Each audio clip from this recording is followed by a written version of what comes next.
अस्सलाम वालेकुम। प्रोग्राम में आपको खुशामदीद। मैं हूं मसूद रज़ा। मशरिक़ वस्ता में जंग एक मरतबा फिर शुरू हो चुकी है और इस जंग के दौरान अमेरिका की तरफ से मुसलसल और बहुत ही शदीद हमले ईरान पर जारी हैं।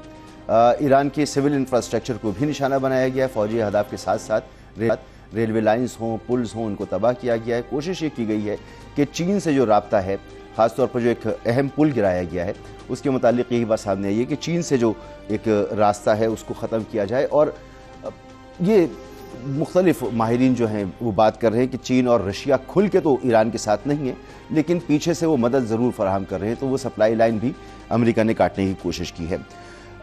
ईरान ने इस वक्त तक हमले तो ज़रूर किए हैं, लेकिन वो शिद्दत ईरानी हमलों में अभी नज़र नहीं आ रही जो इससे पहले जब जंग हो रही थी नज़र आई थी। वो शिद्दत नहीं है। इसकी क्या वजह है? दूसरा ये कि आबनाए हुर्मुज़ इस वक्त तवज्जो का मरकज़ है। अमरीकी सदर कहते हैं कि वो आबनाए हुर्मुज़ पर कंट्रोल हासिल कर रहे हैं और जब यहाँ पर कंट्रोल वो हासिल कर लेंगे तो इसकी अवज़ उनको मुआवजा मिलेगा। ईरान भी यही कह रहा है कि हम आबनाए हुर्मुज़ नहीं छोड़ेंगे और हम भी मुआवजा वसूल करेंगे। तो दोनों सूरतों में यहाँ पर मुआवजा वसूल किया जाएगा। ये बात की बात है, लेकिन अभी इस वक्त जो जंग हो रही है ये खित्ते में तमाम ही मुल्क इस पर परेशान हैं। एक बार फिर आबनाए हुर्मुज़ तकरीबन बंद है बमुश्किल, यानी कि वहाँ से बहुत कम तादाद में गुज़िश्ता कई हफ्तों का आज मैंने डेटा देख रहा था तो शायद आज 5 जहाज़ जो हैं 24 घंटे में वहाँ से गुजरे हैं, जिसमें 2 तेल के जहाज़ थे और बाकी जो 3 कंटेनर थे वो खाली थे। तो ये बहुत कम ट्रैफिक है जो वहाँ से बामुश्किल गुजर पा रहा है। लेकिन जितने भी जहाज़ वेसल्स वहाँ से गुजर रहे हैं वो ओमान के बजाय ईरानी रास्ता इख्तियार कर रहे हैं क्योंकि वो उनके नज़दीक सेफ है। इसका मतलब यह है कि अभी भी कंट्रोल आबनाए हुर्मुज़ पर ईरान का ही है।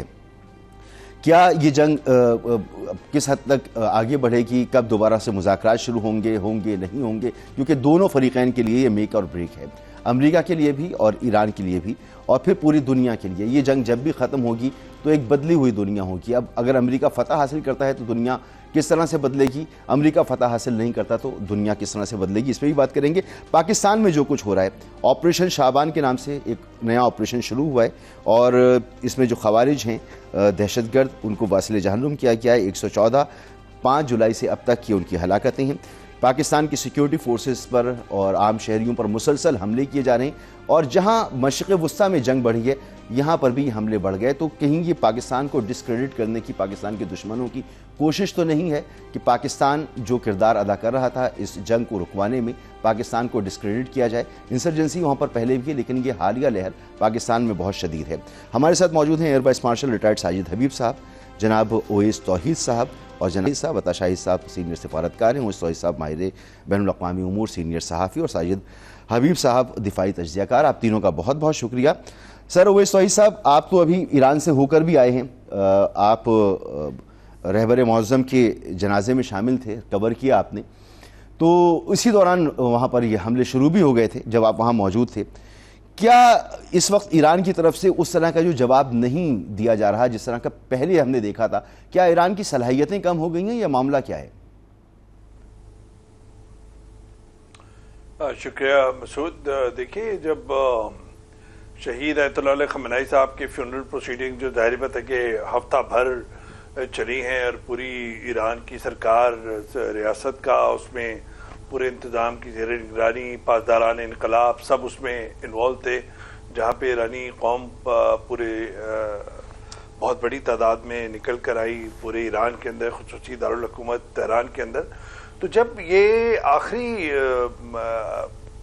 जो ख़याबान आज़ादी है उनका, जहाँ पे जस्द खाकी रखे थे और उसके बाद कुम जाना था जनाजा, तो जब वो उठ रहा था तो उसी वक्त हमें खबरें आ रही थी कि हुर्मुज़गान जो उनका सूबा है वहाँ पे मुख्तलिफ इलाके, सेरिक है, बंदर अब्बास है और दूसरे जो छोटे छोटे गांव हैं वहाँ पर एक्सप्लोजन्स हुए और वो एक्सप्लोजन्स उस रिस्पॉन्स पे हुए जहाँ पे रेवोल्यूशनरी गार्ड्स ने 2-3 वेसल्स को निशाना बनाया था, जिसमें एक कतर का भी जहाज था कि जी वो स्टेट ऑफ हुर्मुज़ से गुजर रहे थे, स्टेट ऑफ हुर्मुज़ से गुजर रहे थे और बगैर इजाज़त के गुजर रहे थे वगैरह वगैरह। खैर, लेकिन जब वो खबरें आ रही थी तो आप यकीन कीजिए मसूद कि वो जो फ्यूनरल प्रोसेशन था वो एक प्रोटेस्ट डेमोन्स्ट्रेशन में तब्दील हो गया और इजराइल मुर्दाबाद, अमेरिका मुर्दाबाद और इसके नारे उसकी सदाएं बुलंद होने लगी, तो एक माहौल जो है वो लग रहा था जैसे जंग के बाद, जंग के दौरान एक माहौल होता है उस तरह का था। और जाहिर बात है कि सुर्ख झंडे भी थे जो इंतकाम का निशान, इंतकाम अलामती इंतकाम चाह रहे थे, जो लाखों की तादाद के अंदर थे। तो जो सोगवारान थे, एक माहौल बना हुआ था, एक जंगी सा माहौल था, वो एक सियासी माहौल भी था जहाँ के एक इमोशनल माहौल था। लेकिन उस सियासी माहौल के अंदर जाहिर बात है कि जो इजराइल और अमेरिका के खिलाफ नारे लग रहे थे, और उनके ज़्यादातर सोगवारान जिनसे मेरी बात हुई थी, मसूद मैं उससे लिंक कर रहा हूँ अपने हालिया दौरे के साथ, कि उनमें से ज़्यादातर का जो 14 नुकात थे उन पे तो इत्मीनान का इजहार कर रहे थे और पाकिस्तान की काविशों की भी बहुत तारीफ कर रहे थे। Field marshal general Nasir Munir साहब का नाम सबको काफ़ी सोगवारान को याद था। फिर उसके बाद शहबाज शरीफ साहब का, इवन मोहसिन नकवी साहब का। तो मैंने उनसे पूछा, 2-3 यंग लड़कियां थी, कि भाई आपको ये नाम कहाँ से आए? उन्होंने कहा हमारे स्टेट टीवी पे बहुत इनकी खबरें आती हैं और हमें पता है कि जंग इन्होंने बंद करवाई। तो गर्ज ये कि लेकिन साथ में उनका जो इजराइल और अमेरिका पे था वो बदतमादी था। ये 99%। अगर मैंने 30 लोगों से बात की होगी तो 28-29 कह रहे थे कि हाँ 14 नुकात के अंदर हम विक्टोरियस हुए हैं, हमारे मुतालबात ज्यादा उसमें हावी हैं, लेकिन जंग ये मुसल्लत कर सकते हैं क्योंकि इन पे एतबार नहीं है। और इस दफा हमारे हाथ, एक मॉडर्नर ने मुझे कहा कि ये हमारा हाथ जो है इस दफा ट्रिगर से नहीं हटे। तो तैयार थे, यानी कि माजी की 1 साल के अंदर जो जंगें मुसल्लत की गई, तो ये तो एक माहौल था। लेकिन आप ये देखिए कि स्ट्रेट ऑफ हॉर्मुज़ को अगर मुझे जो बहुत ही मोमर साथी थे जो वहां पे जिन्होंने रेवोल्यूशन में भी हिस्सा लिया था, वो मुझे बता रहे थे कि स्ट्रेट ऑफ हॉर्मुज़, मैंने पूछा कि स्ट्रेट ऑफ हॉर्मुज़ पे आप क्यों इतना कंट्रोल करना चाहते हैं? वो आपने लेवरेज तो हासिल कर लिया जंग के दौरान, आपने पूरी ग्लोबल जो इकोनॉमी है उसको चोक कर दिया, एक शिद्दत हिद्दत उसकी महसूस की गई और आपके मुतालबात माने गए। उन्होंने कहा ये हमारे लिए न्यूक्लियर वेपन से ज्यादा कीमती है और स्टेट ऑफ हॉर्मुज़ का कंट्रोल या रेगुलेशन जो है वो हम नहीं देंगे।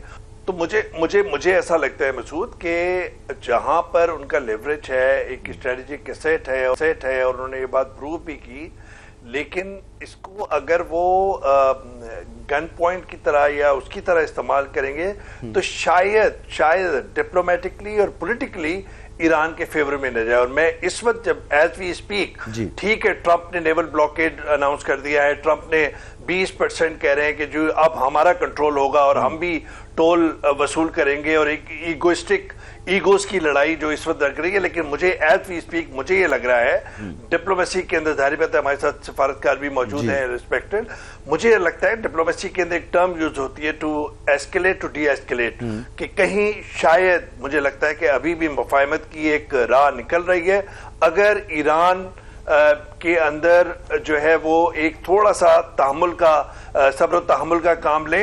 और दूसरी बात, लेकिन अगर कोई भी मिस स्टेप हुआ तो इसका मतलब है कि रीजन के अंदर पूरी आग दोबारा भड़क उठेगी। बाबुल मंदल के अंदर आपने देखा है कि हुतीस ने हमला किया है, दे ट्राई टू अटैक, बस उसी तरफ जा रही है। मैं आता हूं इस पर आपके साथ, हमला हुआ है जी, ये आता हूं इसके बाद मजीद क्या हो सकता है। बड़ी स्ट्रेटजी की सूरत हाल बता दी कि 2 ममालिक के साथ।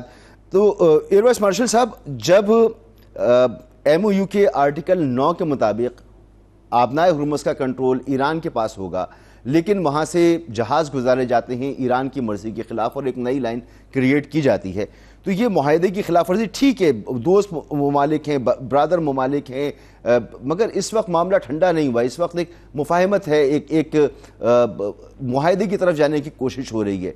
तो दोस्त ममालिक के साथ ताल्लुकात ख़राब हो जाएंगे जो नहीं होने चाहिए, तो दोस्त ममालिक ने यहाँ पर अपनी जिम्मेदारी पूरी की है। दोस्त ममालिक ने तो अपनी जिम्मेदारी, जिसको हम कमा हक़्क़हू, पूरी की है। और जहाँ तक आबनाए हुर्मुज़ की बात है, मैं समझता हूँ कि ये नहीं लिखा हुआ कि ईरान कंट्रोल करेगा। Iran will make arrangements for passage of ships, safe passage of ships through this, ठीक है। और उसमें 3 उनके जो ट्रैक्स हैं, एक इन्होंने बनाया है अपने साथ अपने कोस्टल एरिया के साथ, एक पुराना वाला जो IMO इंटरनेशनल मैरीटाइम ऑर्गेनाइजेशन का था, और एक जो ओमान और IMO ने अभी बनाया है जो कि ओमान के पानियों के अंदर है। तो भाई ईरान किस खाते में वहां से भी नहीं गुजरने देना चाहता कि वो जो ओमान की टेरिटरी है, टेरिटोरियल वाटर्स हैं, उसमें से गुजरने नहीं दे रहा। हमारे जो मुअज़्ज़ज़ मेहमान ने बिल्कुल सही जो आखिर में कहा, मैं वहीं से पिक करता हूं। इन माई कैंडिड ओपिनियन इस वक्त जो स्पॉइलर का किरदार जिसने किया है वो एलिमेंट्स IRGC के अंदर बैठे हुए हैं। ये अभी जैसे हमारे मुअज़्ज़ज़ मेहमान ने कहा थे उनके जनाजे पे थे, सेंटीमेंट थे, बिल्कुल ठीक है, उनके लीडर का वो शहादत हुआ, लेकिन अभी तो मेरा ख्याल है उनके वफूद वापस भी नहीं पहुंचे होंगे। तो सऊदी अरब और कतर के टैंकर्स के ऊपर अटैक कर दिया इन्होंने। ठीक, हमें कमाल की बात है, कतर वो मुल्क है जिसने थिक ऑफ द वॉर में जब ट्रंप ने स्टेटमेंट दी थी कि we will wipe out Iran from the face of the earth, the second day, if you recall, इनके फॉरेन ऑफिस के नुमाइंदे ने आके एक इंटरनेशनल मीडिया कॉन्फ्रेंस की कि no power can wipe out any country और we are going to coexist with Iran. तो I think this has been very irresponsible behaviour this time. और जैसे अभी कहा गया कि ये इसकी जो एक इखलाकी बर्तरी, मॉरल असेंडेंसी थी, ये खत्म हो रही है। ठीक, पहली दफा रिटेलिएशन जब अमेरिका ने अभी की तो नेटो ने यक जुबान होकर कहा कि दिस वाज नेसेसरी। कल OIC ने भी कह दिया है, इन सब मुल्कों ने कह दिया है। तो आई थिंक डिप्लोमेटिकली पाकिस्तान ने तो कमाल किया था कतर के साथ, तुर्की के साथ, मिस्र के साथ मिलके, लेकिन उस कमाल के ऊपर अगर ईरान इस तरह बिहेव करेगा तो हमारा नुकसान, जो हमारा वेस्टर्न बॉर्डर इतना डिस्टर्ब है, जो आपने कहा, मैं इंसर्जेंसी की बजाय दहशतगर्दी का लफ्ज इस्तेमाल करना शुरू करूंगा। ये in my opinion go by definition is not insurgency, ये दहशतगर्दी है which is sponsored by other countries. जी जी। तो हमारा अपना इंटरेस्ट था, हम किस लिए अपनी इतनी ट्रबल बलूचिस्तान में और KPK में छोड़ के हमारे लीडरान वहां गए हुए थे ताकि यहां सुकून होगा तो हमारे वेस्टर्न बॉर्डर पे भी सुकून होगा। लेकिन I think it is been this time it is been very irresponsible behaviour by the hardliners, spoilers in IRGC। ठीक ठीक। अता शाही साहब, अब ये MOU डोनाल्ड ट्रंप पहले कह चुके, खत्म हो चुका। अभी ईरानी तर्जुमान जो है हुकूमत के, उन्होंने भी कहा कि अब ये अमली तौर पर ख़त्म हो चुका, तो ये ख़त्म हो चुका। मगर जैसे ओएस तौहीद साहब ने कहा कि एस्केलेट टू डी एस्केलेट की टर्म उन्होंने इस्तेमाल की, आपको लगता है कि ये मामला है या ये अब जंग छिड़ चुकी है और अब ये कोई एक गिरेगा तभी ख़त्म होगी? देखिए जी, मैं दोनों जो हमारे पहले एनालिस्ट हैं उनसे बिल्कुल एग्री करूंगा कि ईरान के पास एक ऐसी अपॉर्चुनिटी जिसमें पाकिस्तान, तुर्किया, सऊदी अरब शामिल है, उनकी वजह से ऐसी उनको अपॉर्चुनिटी मिली कि वो अपने जो कमिटी ऑफ नेशंस में दोबारा दाखिल हो रहे थे। उन जो 14 पॉइंट्स से एक स्ट्रेटेजिक विन था फॉर ईरान, जिसको वो जाया कर रहे हैं।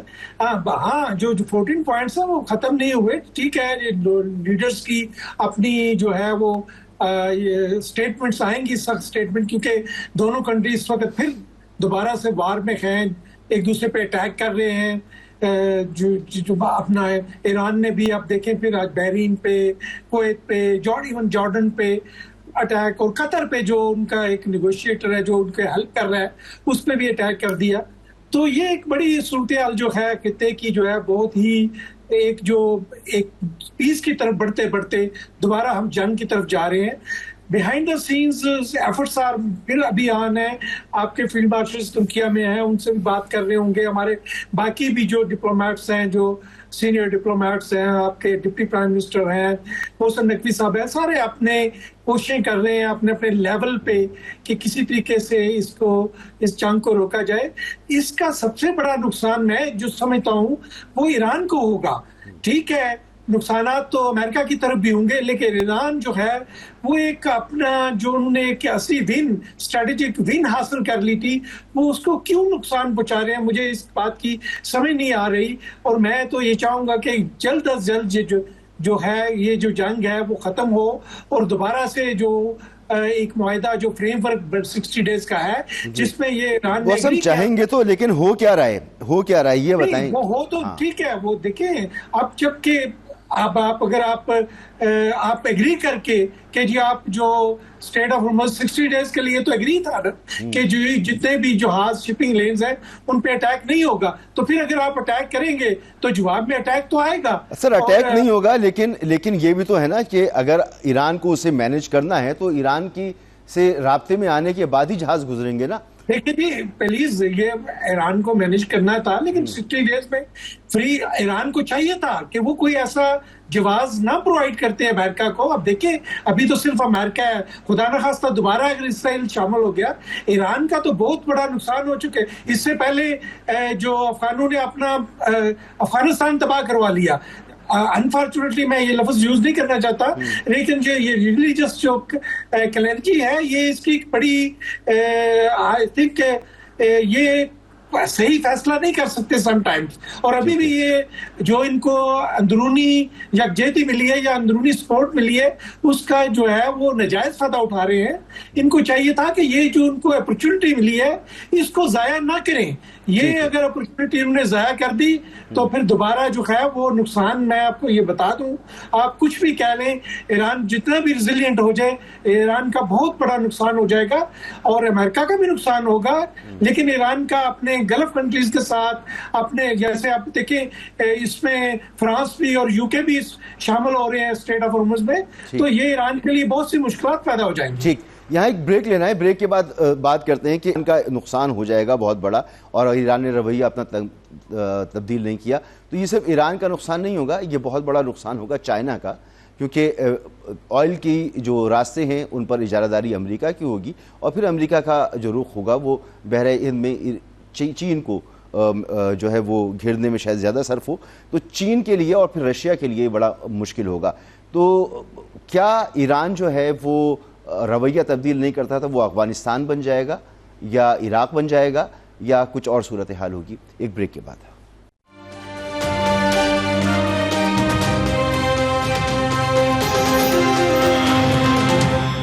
Welcome back. सर ओवैस तौहीद साहब, अगर ईरान अपना रवैया तब्दील नहीं करता तो क्या इसका भी हाल इराक और अफगानिस्तान जैसा होगा और अमेरिका जो है उसको न्यूट्रलाइज कर लेगा? क्या ये मुमकिन है? देखिए ये तो बहुत ही फारफेस्ड बात है। जाहिर बात है कि मिसालें लीबिया की, इराक की और अफगानिस्तान की देती है। ईरान मुख्तलिफ मुल्क है। ईरान की जोग्राफी देख लीजिए कि बहुत बड़े पहाड़ हैं, फिर सहरा हैं, मैदान हैं, तो एक जोग्राफी जो है वो बहुत ही उनको एक लिवरेज देती है। लेकिन 47 ईयर्स की देखें ग्लोबल आइसोलेशन है और ये जो इस नहज पे पहुंचे हैं कि 8 अप्रैल को पाकिस्तान की काविशों से और दूसरे मुल्कों की काविशों से वहाँ पे सीज फायर हुआ और फिर 11-12 अप्रैल को यहाँ पे इस्लामाबाद टॉक्स हुई, फिर स्विट्जरलैंड के अंदर बात हुई थी। JD Vance, Steve Witkoff, Jared Kushner, high level, खुद हमारे field marshal general Nasir Munir साहब, पूरा उससे पहले 2 दफ़ा आप देखें जंग के दौरान हमारे फील्ड मार्शल वहाँ पे गए। ये सारी शहबाज शरीफ साहब की अलग काविश है, इसाक डार साहब की अलग है। सिविल मिलिट्री जो डिप्लोमेसी थी, मैं समझता हूँ उसकी कोई नज़ीर नहीं मिलती। उसके बाद वाशिंगटन और तेहरान के दरमियान एक ट्रस्टेड अलाय के तौर पे, एक ट्रस्टेड मीडिएटर के तौर पे रोल अदा किया। उसके बाद ये 14 नुकात तय हुए। 14 नुकात भी एक बहुत ही स्टेनियस एक डिप्लोमेटिक वो था। आप ये देखिए कि जो 2015 के अंदर ओबामा एडमिनिस्ट्रेशन के में जो न्यूक्लियर डील हुई थी स्ट्राइक, उसमें 20 महीने लगे थे, उसमें पूरी दुनिया इन्वॉल्व थी। आप अंदाजा लगाइए कि ईरान के पास एक स्ट्रेटेजिक विक्टोरियस के तौर पे इमर्ज हुआ। मुतालबात तकरीबन सारे उनके माने गए। न्यूक्लियर पे कि न्यूक्लियर वेपन नहीं लेंगे, वो तो उनका पहले से स्टांस है। 2003 के अंदर आयतुल्लाह खामेनी साहब ने फतवा दिया था, 2015 में उन्होंने डील की थी, ओमान की मीडिएशन के अंदर वो मुदाखलती मेज पे ये बात कर चुके थे। तो ट्रंप जो थे वो एक बाइज्जत तौर पे फरार चाह रहे थे, तो इसका मतलब यह है कि कॉफ्रेम चाह रहे थे। तो अब वो वापस उनको आप वो लेवरेज देना कि ट्रंप जो है वो वापस एक अपनी या जो अमेरिका की जो एक वो थी ना बदमाशी या दादागिरी, अगर आप स्ट्रीट लैंग्वेज में कहें, तो उसको अगर मौका देंगे तो आप डिप्लोमेटिक जो पूरा प्रोसेस है उसको डिरेल करने के मुतरातिब कदम। मैं समझता हूं कि ईरान की इस 14 नुकात के अंदर बहुत बड़ी जीत है और उनकी ग्लोबल आइसोलेशन खत्म होगी, उनकी इकोनॉमी जो है ग्लोबली लिंक्ड होगी। जी, ये तो अब डिरेल हो गया, तो वो नहीं, मेरा नहीं ख्याल। अच्छा मसूद जी मसूद, मैं आपसे अर्ज ये कर रहा हूं, मुझे नहीं लगता अभी भी ये रास्ता मेरी नाकिस राय में कि डिरेल का खतरा है। अभी भी बहुत बड़ा मौका है और अभी भी गल्फ रीजन देखिए, कतर के जैसे हमारे रिस्पेक्टेड पैनलिस्ट ने कहा कि कतर ने कोएग्जिस्ट करने का बहुत बड़ा बयान दिया था। खुद उनके पास पैसे हैं, $12 बिलियन वो देने को तैयार हैं। सऊदी अरब के साथ आपकी मुफाहमत है, चाइना आपके पीछे है। तो मैं समझता हूं कि जब कॉन्फ्लिक्ट एंड होगा, ये वॉर एंड होती, तो फिर एक दो कुव्वतें बहुत इस खित्ते में निकल कर आती हैं, ईरान की और एक सऊदी अरब की, और मफाहमत ही होती वो। और उसके साथ जो है Qatar would have tagged along and I still believe that is going to tag along with Saudi Arabia। और आउटर कॉर्डन पे जो है वो टर्की और फिर खास तौर पे पाकिस्तान का किरदार। तो इतना बड़ा ब्लॉक ये मर्ज होता, तो आप अंदाजा लगाइए कि ईरान ये अभी भी मौका है। और मैं समझता हूं कि बैक चैनल डिप्लोमेसी अभी भी हो रही है। और इस वक्त अगर ईरान इसमें दोबारा थोड़ा देखिए, आप जब गिव एंड टेक पे होती है डिप्लोमेसी, बंद कमरों के अंदर जो बातचीत होती है तो वो बयानात में नहीं होती। ईरान ने इस हमले के बाद ये कहा कि ये जो जहाज़ों पे हमला हुआ है, क्योंकि पहले से ऑर्डर्स थे, डेलिबरेटली नहीं हुआ, तो इस पर उन्होंने फिर बात भी की। लेकिन एयर मार्शल साहब, क्या वाकई दोबारा से ईरान के पास ये मौका है कि जिस तरह हुए साहब, जिस सिनेरियो को हम इस हमले से पहले देख रहे थे, वो सिनेरियो दोबारा से क्रिएट होगा? क्योंकि अब ऐसा लगेगा कि ईरान को अब मजबूरी में आना पड़ा टेबल पर। पहले लग रहा था कि अमेरिका को टेबल पर आना पड़ा है। जी बिल्कुल, मैं भी समझता हूं कि अभी सब कुछ खत्म नहीं हुआ। अभी थोड़ा ज़्यादा एफर्ट लगेगी, लेकिन अभी भी ईरान के पास चांस है कि वो मुज़ाकरात जो 60 दिन की बात हुई है उसकी तरफ आने की कोशिश करे। और इसमें देखें, मैंने तो पहले भी एक दफ़ा आपसे बात हुई थी कि इससे बड़ी कामयाबी आपकी क्या हो सकती है कि ट्रंप और नेतन्याहू में क्रैक्स डेवलप हुए जो सारी दुनिया ने सुने। तो ये मौका था कि ईरान शायद वो, मैं फिर वर्ड यूज़ करूंगा, हिपोक्रेटिकली डिप्लोमेसी यूज़ करते और इस क्रैक्स को जो है वो इसको करते। और आप देखें ना, दूसरी तरफ इन्होंने हौतीज को करना शुरू कर दिया है और उधर यमन में हौतीज और डेमोक्रेसी को भी साइड पे रख देते ना, शुरू हो रहा है। डेमोक्रेसी को उठा के अभी साइड पे रख दी। अब तो लड़ाई हो रही है। तो अब बताएं कि कौन पावर ऑफ स्ट्रेंथ पर है?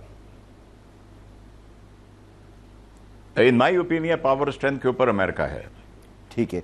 और ये कितने अरसे तक एक जुमला कहूंगा, ये एक जुमला कहूंगा, ये बहुत बड़ा इल्यूजन क्रिएट किया जाता है इस तरह की स्टेटमेंट दे के स्ट्रेट ऑफ हॉर्मुज़ का control is bigger than having many nuclear weapons. America can pull out all troops from Middle East and still strike from mainland to mainland Iran. Iran cannot. ठीक है। और America किसी वक्त जो है वो अभी बहुत आगे की बात है, लेकिन मैं आपसे पूछ रहा हूँ कि यही रवैया ईरान का रहा तो क्या वो यहाँ पर रिजीम चेंज कर सकता है या बूट ऑन ग्राउंड्स कर सकता है? नहीं, बूट ऑन ग्राउंड वो नहीं करेगा, लेकिन ये कि रिजीम चेंज की भी उसको जरूरत नहीं है। वो इनको, जिसको हम कहते होते हैं वॉर ऑफ एट्रिशन, करता रहेगा इनके साथ। ओके। उनके लिए कितना मुश्किल था इनकी सारी क़यादत को एलिमिनेट करना। ठीक है। 2 लेयर्स और एलिमिनेट करेंगे तो क्या बनेगा, कैओस हो जाएगा मुल्क के अंदर। सो धीरज ईरान को चाहिए कि तसल्ली से बैठ कर सोचे और अपने जो सिविल इनकी जो सियासी लोग हैं वो बड़े सेंसेबल हैं, उनको लीड करने दें। ठीक है। एक ब्रेक यहाँ पर लेना है। ब्रेक के बाद अताशाही साहब आपसे भी और दीगर मेहमानों से ज़रा अफगान और पाकिस्तान में जो ये फितनतुल खवारिज और फितनतुल हिंदुस्तान की कार्रवाइयों में एकदम से इजाफा हुआ है, इस पर बात करते हैं कि इसका भी मशरिक़ वस्ता की सूरत हाल से कोई ताल्लुक़ है या नहीं। एक ब्रेक के बाद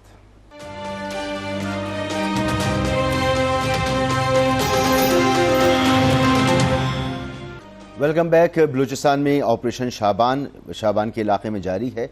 5 खवारिज को मजीद वासिल जहन्नुम किया गया है। मजमूई तादाद 76 और 5 जुलाई से अब तक 114 खवारिज को वासिल जहन्नुम किया जा चुका है। बहुत बड़ी तादाद में पुलिस एहलकारों की, सिविलियंस की और कुछ पैरामिलिट्री ट्रुप्स की भी इसमें शहादतें हुई हैं। सर अता शाहिद साहब, ये जो एकदम से लहर बढ़ी है, क्या मशरिक़ वस्ता की सूरत हाल से इसका कोई ताल्लुक़ है या ये बिल्कुल अलहदा मामला है? नहीं जी, ये बिल्कुल अलहदा मामला नहीं। आपको दोवल डॉक्ट्राइन हम सब जानते हैं। और ये जो पाकिस्तान ने रोल प्ले किया है, एक मतलब डिप्लोमेटिक रोल जो ईरान और अमेरिका के दरमियान, ये बड़ा आसान नहीं था इंडिया के लिए इसको डाइजेस्ट करना। वहाँ भी प्रॉब्लम है, बलूचिस्तान में प्रॉब्लम है, जिसको हमें बलोच अवाम के साथ मिल के हल करने की ज़रूरत है। वो उनके जो जेन्युइन मुतालबात हैं उनको हमें सुनने की ज़रूरत है। वहाँ जहाँ डेवलपमेंट की ज़रूरत है वो भी करने की ज़रूरत है। लेकिन देखिए, ये हमारे जो हम वहाँ पे प्रॉब्लम है तो हमारे दुश्मन तो उसको ज़रूर एक्सप्लॉइट करेंगे। और ये उनके पास एक जो जिस तरह पाकिस्तान रोल प्ले कर रहा था और जिस तरह पाकिस्तान, मगर अता साहब एक चीज़ नोटिस करने वाली है कि जब यहाँ डेवलपमेंट की बात होती है तभी ये हमले शुरू होते हैं। सी पैक बन रहा है, गवादर डेवलप हो रहा है, जब डेवलपमेंट की बात होती है तब होता है। तो आप किस डेवलपमेंट की बात कर रहे हैं? असल बात यह है कि वो जो अवाम है ना, वो उन तक ये सम्राट नहीं पहुंच रहे और अवाम इस डेवलपमेंट में शामिल नहीं है। इसका बड़ा हमें जो है ना इस काम को करने की जरूरत है। देखें, बाहर से उनको जरूर इमदाद मिल रही है, इसमें कोई शक नहीं। फाइनेंस भी हो रहे हैं, ट्रेनिंग भी मिल रही है और उनको शायद और भी दिया जा रहा है कि जी आप अटैक करें, ये अब मौका है, इस वक्त अटैक करें। उनको सारा कुछ वहां से मिल रहा है, लेकिन हमें अपना अंदरूनी जो सिस्टम है उसको बहुत बेहतर करने की जरूरत है। इसमें कोई शक की बात नहीं है। शाहिद साहब, आप दुरुस्त कह रहे हैं कि ठीक करने की जरूरत है, लेकिन एयर मार्शल साहब, ये इन्होंने कहा, जैसे अता शाहिद साहब ने कहा, अवाम बलोच अवाम इसमें कितनी शामिल है? क्या बलोच अवाम पंजाबी मजदूरों को देखकर गोलियां मार रहे हैं? क्या बलोच अवाम जो हैं वो पुलिस की चौकियों पर और थानों पर और इंस्टॉलेशंस पर हमले कर रही हैं? नहीं, बलोच अवाम तो जो आम लोग हैं वो तो बिल्कुल शामिल नहीं है। केपीके की बात करें तो हमारे अपने पश्तून भाई अफगानों से, टीटीपी से बहुत तंग है। मैं 10 साल उधर रहा हूँ। मैं पेशावर में केपीके में मैंने बड़ा टाइम गुजारा है एयरफोर्स में। इसी तरह बलूचिस्तान में कोयटा, ये सारे शहर बड़े पीसफुल होते थे। ये जो अगर लोग कर रहे होते तो उसको मैं इंसर्जेंसी कहता कि वो कोई आज़ादी चाहते हैं, वो कोई अलग स्टेट बनाना चाहते हैं। ये तो दहशतगर्द उधर से अफगान तालिबान से रॉ स्पॉन्सर्ड चीज़ें लेके, असला लेके आते हैं, हमला करते हैं और जाके छुप जाते हैं। तो ये बलोच लोग नहीं है सर। ये सिंदूर 2 है क्या? ये सिंदूर 2 है जिसे इंडिया जी बिल्कुल, मैं कहते ही वाला था। बिल्कुल ये सिंदूर 2 है और इसको हमें सिंदूर 1 की तरह ट्रीट करना चाहिए। दूसरा, जो हमारे साथी ने कहा, ये बहुत पुरानी, आई वॉज पार्ट ऑफ, जब सवाद के इशू चल रहे थे तो बार बार फोर्सेस की तरफ से सिविल गवर्नमेंट से कहा जा रहा था इन इलाकों में डेवलपमेंट करें, इन इलाकों में जो सिविल आर्म्ड फोर्सेस है उनको डेवलप करें, उनकी ट्रेनिंग, उनका इक्विपमेंट। सर, ये पहली मरतबा कहा गया कि टेक्नोलॉजी का इस्तेमाल हो रहा है, और टेक्नोलॉजी का इस्तेमाल जो हो रहा है, जो इससे पहले हमले में, कराची हमले में जो लोग पकड़े गए और फिर यहाँ पर भी, तो उन्होंने कहा कि इसराइल ही इसमें शामिल हैं और इसराइल टेक्नोलॉजी दे रहा है, इंडिया ट्रेनिंग और पैसा दे रहा है। सर, ये देखिए मसूद, जो पाकिस्तान के इंडिया के खिलाफ जो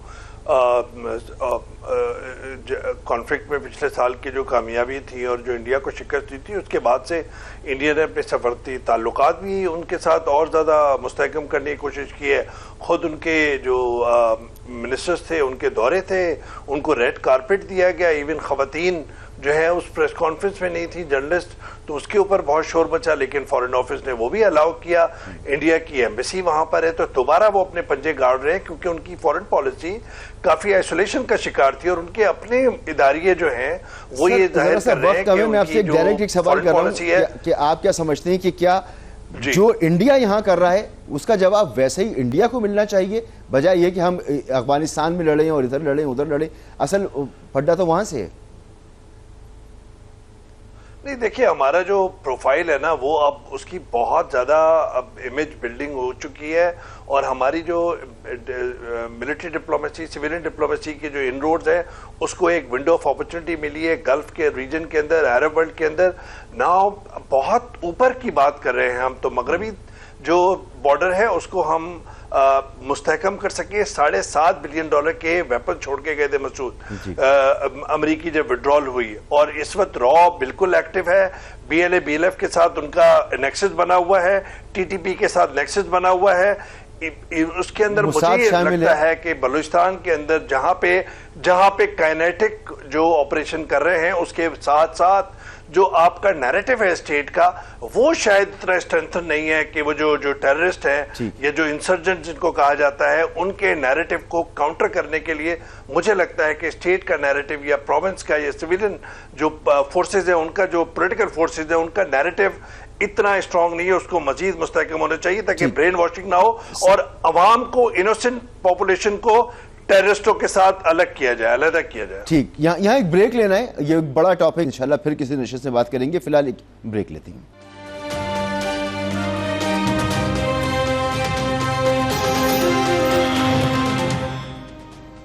वेलकम बैक, बहुत शुक्रिया आपका air vice marshal retired Sahid Habib साहब, जनाब ओएस तौहीद साहब, जनाब अता शाहिद साहब। हमें दीजिए कल तक के लिए इजाजत। अल्लाह हाफिज।